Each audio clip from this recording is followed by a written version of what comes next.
Čau! Neo mājas šoreiz Bolderājā. Liekam dārza māju Karolīnu ar sienas biezumu 40 mm, logi ar stikla paketi, ar bituma šindeļu jumtiņu, un māja tiek likta uz iebetonētiem stabiņiem ar rāmi 45 x 145 mm.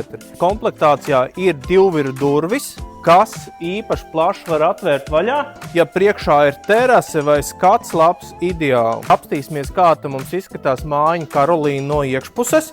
Šeit priekšā vēl mums nāks terasīt pakāpiens. Mums ir viena liela viesistaba, aptuveni 14 kvadrātmetru liela. Mums ir telpa vai nu dušai, vai nu dārza instrumentiem. Ir viena guļama telpa, gulta 1,40 m plus skapīts.